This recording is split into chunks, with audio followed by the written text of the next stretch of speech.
Hi friends, welcome back to my channel. మీరు చూస్తున్నారు ప్రియా వంటిల్లు.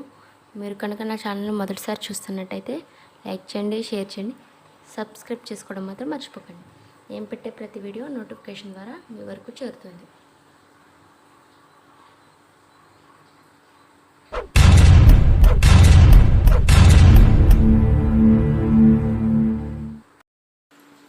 ముందుగా ఒక మందపాటి కడాయి పెట్టుకుని అందులో 2 టేబుల్ స్పూన్ వరకు నెయ్యిని మనం యాడ్ చేసుకోవాలి.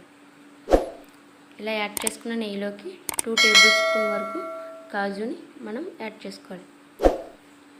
ఈ కాజు అనేది దోరగా ఫ్రై చేసుకోవాలి, మాడిపోకుండా దోరగా ఫ్రై చేసుకోండి.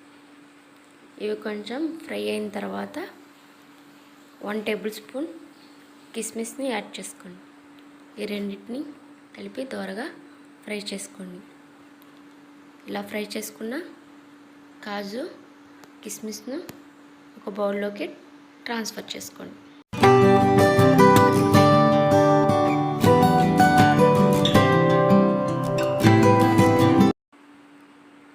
అదే కడాయిలోకి 1 కప్ సేమియాని తీసుకోవాలి. ఫ్లేమ్ అనేది లో ఫ్లేమ్లో పెట్టుకుని ఈ సేమియాని దోరగా ఫ్రై చేసుకోవాలి. ఈవెన్గా స్ప్రెడ్ చేసుకుంటూ ఫ్రై చేసుకోవాలి.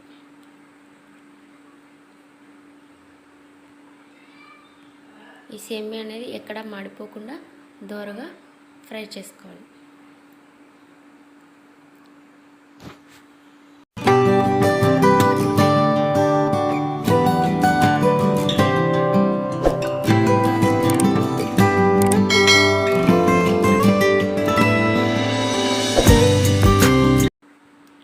ఈ సేమియా మొత్తం గోల్డెన్ బ్రౌన్ కలర్లోకి వచ్చేసిందిగా స్టవ్ ఆఫ్ చేసేసి ఒక ప్లేట్లోకి ఈ సేమియా మొత్తం ట్రాన్స్ఫర్ చేసుకోవాలి. అదే కడాయిలోకి మనం ఏ కప్తో అయితే సేమియా తీసుకున్నామో అదే కప్తో 2 కప్స్ వరకు మనం వాటర్ అనేది తీసుకోవాలి. కొంచెం కుంకుమ పువ్వు లేదా ఫుడ్ కలర్ యాడ్ చేసుకోవాలి.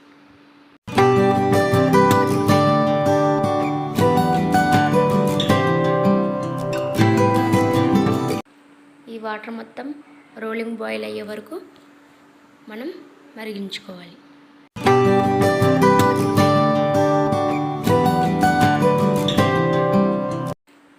ఇలా బాయిలింగ్ అవుతున్న వాటర్లోకి ముందుగా వేయించి పెట్టుకున్న సేమియాని మనం యాడ్ చేసుకోవాలి. ఫ్లేమ్ అనేది లో ఫ్లేమ్లో పెట్టుకుని యాడ్ చేసుకోవాలి. అలాగే 1 టీ స్పూన్ యాలకుల పౌడర్ కూడా వేసుకుని బాగా కలుపుకుంటూ దీన్ని దగ్గర పడేంత వరకు ఉడికించుకోవాలి.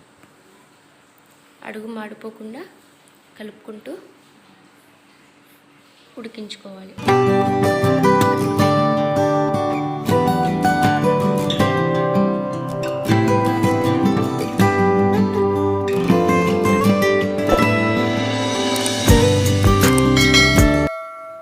ఈ సేమియాలో ఇంకొంచెం వాటర్ ఉందనిపించుకున్నప్పుడు 1/2 కప్పు షుగర్ అనేది మనం యాడ్ చేసుకోవాలి. బాగా స్వీట్ తినేవారు 1 కప్పు వరకు షుగర్ని యాడ్ చేసుకోవచ్చు. ఈ సేమియాని మాడిపోకుండా జాగ్రత్తగా ఫ్రై చేసుకోవాలి.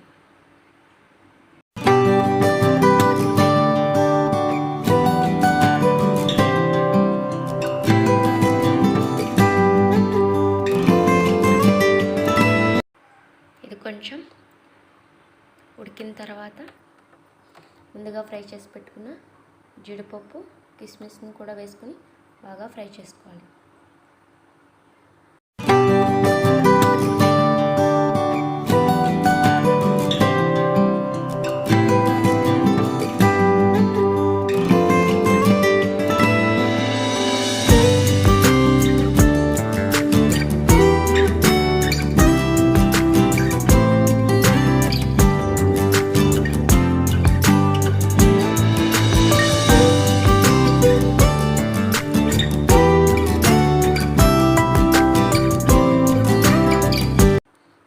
సేమియా కేసరి మొత్తం దగ్గరికి అయిపోయింది. అంతే, వేడి వేడి సేమియా kesari ready.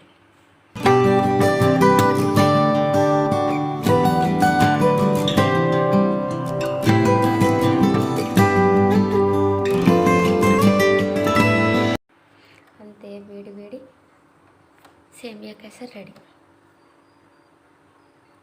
Thank you for watching. Please subscribe చేసుకోండి.